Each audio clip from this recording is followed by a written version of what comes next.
Class 9 Political Science, Chapter 3 Electoral Politics, Part 2. What is our system of elections? अब ये देखने के लिए कि इंडियन इलेक्शंस डेमोक्रेटिक हैं या नहीं, इसके लिए हमें ये देखना जरूरी है कि इंडिया में इलेक्शंस कैसे होते हैं। इंडिया में लोकसभा और विधानसभा इलेक्शंस हर 5 इयर्स पे होते हैं। हर 5 इयर्स के बाद सारे इलेक्टेड रिप्रेजेंटेटिव्स का जो टर्म है वो खत्म हो जाता है। जो लोकसभा और विधानसभा हैं वो डिसॉल्व हो जाती हैं और एक ही समय पर या तो एक दिन या कुछ दिन के अंदर सारी कॉन्स्टिट्यूएंसीज में इलेक्शन कराया जाता है और इस तरह के इलेक्शन को जनरल इलेक्शंस बोला जाता है। कई बार इलेक्शंस जो हैं वो सिर्फ एक ही कॉन्स्टिट्यूएंसी में होते हैं। जब किसी कॉन्स्टिट्यूएंसी के मेंबर की डेथ हो जाती है या फिर मेंबर के रेजिग्नेशन के कारण उस कॉन्स्टिट्यूएंसी का सीट वेकेंट हो जाता है, वहां की सीट खाली हो जाती है, तब उस वेकेंट सीट को फिल करने के लिए जब उस कॉन्स्टिट्यूएंसी में इलेक्शन कराया जाता है तो उसे बाय इलेक्शंस बोला जाता है। इस चैप्टर में हम लोग जनरल इलेक्शंस में फोकस करेंगे। हमारी कंट्री में area based system of representation है और कंट्री को इलेक्शन पर्पस के लिए डिफरेंट ज्योग्राफिकल एरिया में डिवाइड कर दिया जाता है और जब कंट्री को इलेक्शन पर्पस के लिए डिफरेंट एरियाज में डिवाइड किया जाता है तो ऐसे एरियाज को इलेक्टोरल कॉन्स्टिट्यूएंसीज बोला जाता है और उस एरिया में रहने वाले जितने भी वोटर्स हैं वो अपने लिए एक रिप्रेजेंटेटिव को इलेक्ट करते हैं। लोकसभा इलेक्शंस के लिए कंट्री को 543 कॉन्स्टिट्यूएंसीज में डिवाइड किया गया है और हर कॉन्स्टिट्यूएंसी का जो रिप्रेजेंटेटिव मेंबर है उसे मेंबर ऑफ पार्लियामेंट या एमपी बोला जाता है। डेमोक्रेटिक इलेक्शन का एक फीचर ये भी है कि सबके वोट की वैल्यू इक्वल होनी चाहिए और इसीलिए हमारे कॉन्स्टिट्यूशन में जो कॉन्स्टिट्यूएंसीज का साइज है वो इस तरह से डिसाइड किया गया है जिसमें रफली equal population, equal number of population हो। इसी तरह से असेंबली, स्टेट असेंबली के लिए भी जो स्टेट है उसको डिफरेंट कॉन्स्टिट्यूएंसीज में डिवाइड किया जाता है और जब स्टेट असेंबली के लिए डिफरेंट स्टेट्स को डिफरेंट ज्योग्राफिकल एरिया में डिवाइड किया जाता है और हर कॉन्स्टिट्यूएंसी से जो इलेक्टेड रिप्रेजेंटेटिव है उसे मेंबर ऑफ लेजिस्लेटिव असेंबली या एमएलए बोला जाता है। हर पार्लियामेंट कॉन्स्टिट्यूएंसी में कई सारे असेंबली कॉन्स्टिट्यूएंसीज होती हैं और यही principle panchayat and municipal elections में भी फॉलो किया जाता है। पंचायत और म्युनिसिपल इलेक्शंस में हर जो गांव है या टाउन है उसको डिफरेंट वार्ड्स में डिवाइड कर दिया जाता है और ये जो वार्ड है ये कॉन्स्टिट्यूएंसीज की तरह ही होती हैं। हर वार्ड से एक मेंबर, चाहे वो विलेज पंचायत की बात हो या अर्बन लोकल बॉडी की बात हो, तो हर वार्ड से एक मेंबर को इलेक्ट किया जाता है। कई बार ये जो कॉन्स्टिट्यूएंसीज हैं इनको सीट की तरह एज अ सीट भी काउंट किया जाता है और हर कॉन्स्टिट्यूएंसी जो है वो एक सीट को रिप्रेजेंट करती है, असेंबली की एक सीट को रिप्रेजेंट करती है। और जैसा अगर हम कहते हैं कि लोक दल ने हरियाणा में 60 सीट्स जीती तो इसका ये मतलब है कि लोक दल के जो कैंडिडेट्स हैं उन्होंने 60 असेंबली कैंडिडेट्स जो हैं वहां पर लोक दल के कैंडिडेट्स जीते। तो इस तरह से हरियाणा स्टेट असेंबली में लोक दल के 60 एमएलएज हुए।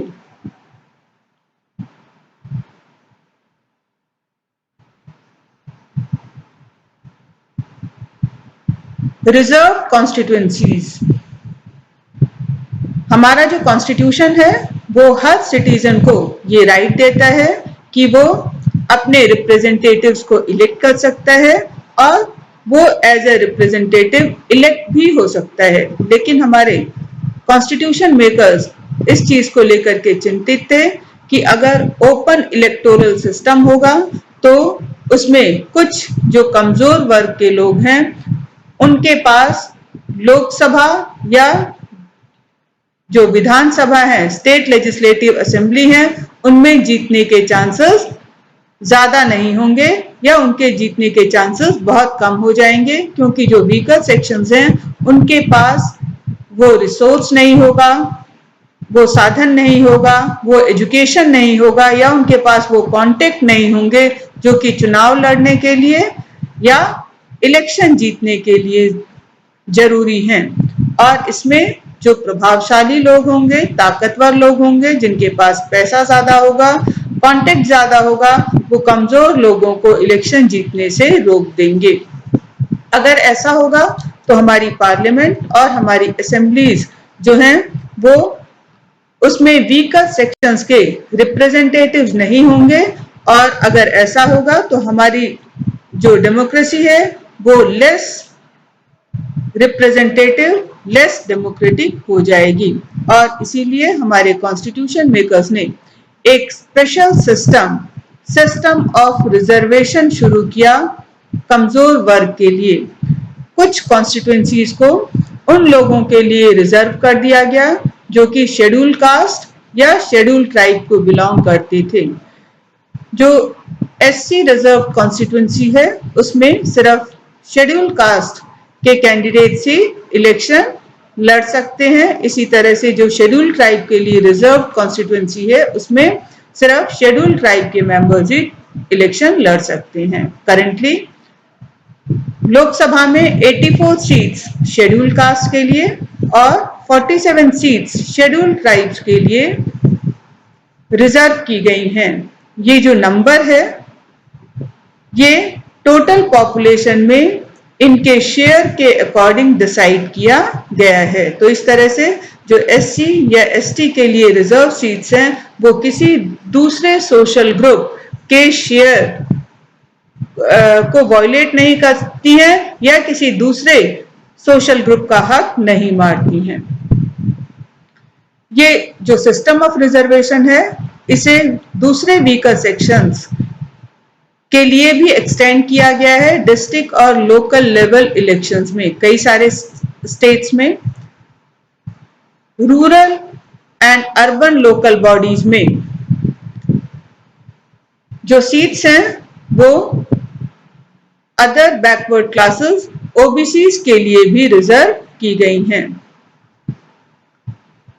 बेशक जो प्रपोर्शन है नंबर ऑफ रिजर्व सीट्स का ये एक स्टेट से दूसरे स्टेट में डिफरेंट है, वेरी करता है, जो कि फिर वहां पर उस पर्टिकुलर ग्रुप के टोटल पॉपुलेशन में शेयर पर बेस्ड है। इसी तरह से rural and urban local bodies में 1/3 सीट्स जो हैं वो वुमेन कैंडिडेट्स के लिए भी रिजर्व की गई हैं। वोटर्स लिस्ट, एक बार जब कॉन्स्टिट्यूएंसीज डिसाइड हो जाती हैं तो अगला स्टेप ये डिसाइड करने का होता है कि वोट कौन देगा और कौन नहीं देगा। ये जो डिसीजन है ये इलेक्शन डे पर नहीं छोड़ा जाता। डेमोक्रेटिक इलेक्शंस में वो लिस्ट जिसमें हर एलिजिबल वोटर का नाम होता है वो इलेक्शन के काफी पहले तैयार कर ली जाती है और इसको हर किसी को दे दिया जाता है। इस लिस्ट को ऑफिशियली इलेक्टोरल रोल और कॉमनली वोटर्स लिस्ट बोला जाता है।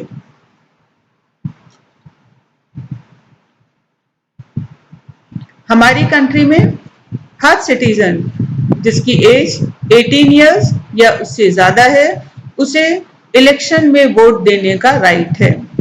तो हमारे यहाँ हर एडल्ट सिटीजन हु इज 18 और above 18 years of age regardless of his or her caste, religion or gender has the right to vote.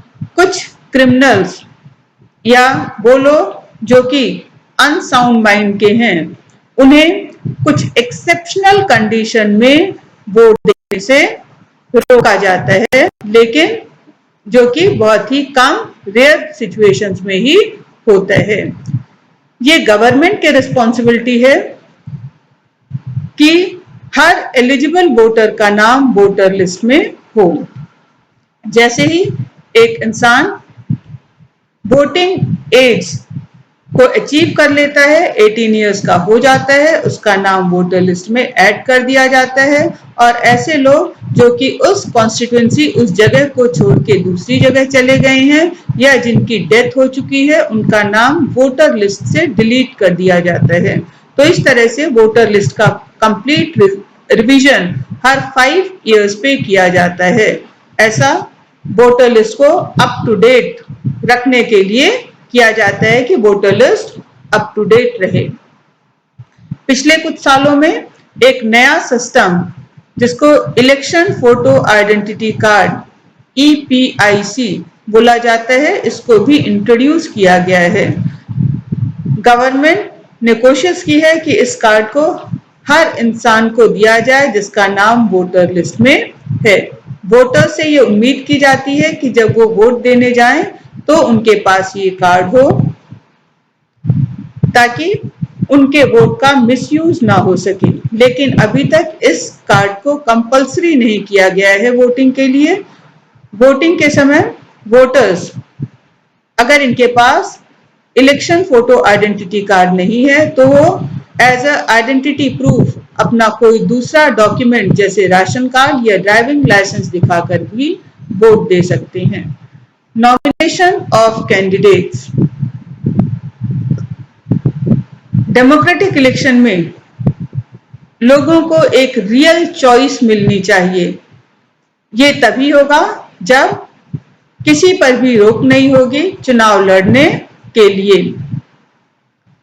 और हमारा जो इलेक्शन सिस्टम है वो ये प्रोवाइड करता है कि कोई भी जिसके पास वोट देने का अधिकार हो वो इलेक्शंस के लिए कैंडिडेट भी बन सकता है, वो चुनाव भी लड़ सकता है। सिर्फ एक डिफरेंस ये है कि वोट देने के लिए आपकी उम्र 18 इयर्स की होनी चाहिए, लेकिन इलेक्शन लड़ने के लिए आपकी मिनिमम एज 25 इयर्स की होनी चाहिए। कुछ और रिस्ट्रिक्शंस भी हैं, जैसे क्रिमिनल्स या people of unsound mind, they are restricted the right to contest elections but in very extreme cases. Political parties her constituency के लिए अपने कैंडिडेट्स को नॉमिनेट करती हैं और पॉलिटिकल पार्टी जिन्हें अपना कैंडिडेट नॉमिनेट करती हैं उन्हें उस पॉलिटिकल पार्टी का सिंबल और सपोर्ट मिलता है। पार्टी नॉमिनेशन को पार्टी टिकट बोला जाता है। हर इंसान जो चुनाव लड़ना चाहता है उसे एक नॉमिनेशन पेपर फिल करना होता है और उसे कुछ पैसे सिक्योरिटी डिपॉजिट जमा करने होते हैं। रिसेंटली सुप्रीम कोर्ट के डायरेक्शन पर एक नया सिस्टम जो है डिक्लेरेशन का, घोषणा का, उसको भी इंट्रोड्यूस किया गया है और अब हर कैंडिडेट के लिए जरूरी है कि वो एक लीगल डिक्लेरेशन करे जिसमें वो ये बताए कि उसके अगेंस्ट कितने सीरियस क्रिमिनल केसेस पेंडिंग हैं। दूसरा, वो अपने एसेट्स एंड लायबिलिटीज ना सिर्फ अपनी जिम्मेदारियों का, अपनी प्रॉपर्टी का ब्यौरा दे, बल्कि अपने परिवार वालों के भी एसेट्स एंड लायबिलिटीज जो है उनका डिटेल प्रोवाइड करे। इसके अलावा वो अपनी एजुकेशनल क्वालिफिकेशन जो है उसका भी फुल डिटेल प्रोवाइड करें। इसके बाद जो कैंडिडेट का जो डिक्लेरेशन होता है उसे पब्लिक कर दिया जाता है, न्यूज़पेपर वगैरह में प्रिंट हो जाता है, जिसके कारण वोटर्स को ये डिसाइड करने का बेहतर मौका मिलता है कि उसे किसे वोट देना है, कौन सा कैंडिडेट बेटर है। Educational qualifications for candidates. Question ये उठता है कि why there is no educational qualification for holding such an important position. Political post hold करने के लिए क्यों कोई भी एजुकेशनल क्वालिफिकेशन डिसाइड नहीं की गई है, जबकि किसी भी तरह के जॉब के लिए कुछ ना कुछ एजुकेशनल क्वालिफिकेशन होना जरूरी है। तो इसके पीछे रीजन ये है कि जो हर तरह के जॉब के लिए एजुकेशनल क्वालिफिकेशन की जरूरत नहीं होती। जैसे अगर इंडियन क्रिकेट टीम में सेलेक्ट होना है तो उसके लिए एजुकेशनल डिग्री की बहुत ज्यादा जरूरत नहीं है, उसके लिए the ability to play cricket well, आपका क्रिकेट अच्छे से खेलना ज्यादा जरूरी है। तो इसी तरह से जिस तरह से सिंगर बनने के लिए एजुकेशनल क्वालिफिकेशन नहीं चाहिए, एक्टर बनने के लिए बहुत ज्यादा एजुकेशनल क्वालिफिकेशन नहीं चाहिए, इसी तरह से पॉलिटिकल पोस्ट होल्ड करने के लिए एमएलए और एमपी बनने के लिए भी बहुत ज्यादा एजुकेशनल क्वालिफिकेशन की जरूरत नहीं है। एमपी एमएलए बनने के लिए आपको लोगों की प्रॉब्लम्स को समझना, उनको उनके इंटरेस्ट को बेटर वे में रिप्रेजेंट करना, उनकी प्रॉब्लम को बेटर वे में सॉल्व करना आना चाहिए। और क्या वो लोगों के जो कंसर्न है, प्रॉब्लम है, उन अच्छे से समझ सकते हैं या नहीं, लोगों के इंटरेस्ट को रिप्रेजेंट कर रहे हैं या नहीं, इसका जो भी एग्जामिनेशन है, हजारों की संख्या में एग्जामिनर्स हर 5 साल के बाद करते हैं, और जो एमपी और एमएलए ऐसा नहीं कर सकते, उन्हें लोग वोट नहीं देते, वो इलेक्शन नहीं जीत पाते। दूसरा रीजन ये है कि अगर एजुकेशनल क्वालिफिकेशन जरूरी भी है तो इसे लोगों पर छोड़ देना चाहिए कि वो एजुकेशनल क्वालिफिकेशन को कितना इम्पोर्टेंस देते हैं, और इलेक्शन में एजुकेटेड, इलिटरेट, लेस एजुकेटेड हर तरह के कैंडिडेट पार्टिसिपेट करें। ये वोटर डिसाइड करेंगे कि उन्हें किसे वोट देना है, किसको इलेक्शन जिताना है। तीसरा रीजन ये भी है कि एजुकेशनल क्वालिफिकेशन डिसाइड करना या फिक्स कर देना ये डेमोक्रेसी के स्पिरिट के अगेंस्ट भी है। और इसका एक और रीजन है, क्योंकि जब हमारा कॉन्स्टिट्यूशन बन रहा था तो उस समय हमारे यहाँ लिटरेसी लेवल बहुत कम थी, और अगर उस समय एजुकेशनल क्वालिफिकेशन फिक्स कर दिया जाता तो ये प्रॉब्लम होती कि बहुत सारे जो वोटर्स हैं उनके वोटिंग राइट्स वायलेट होते।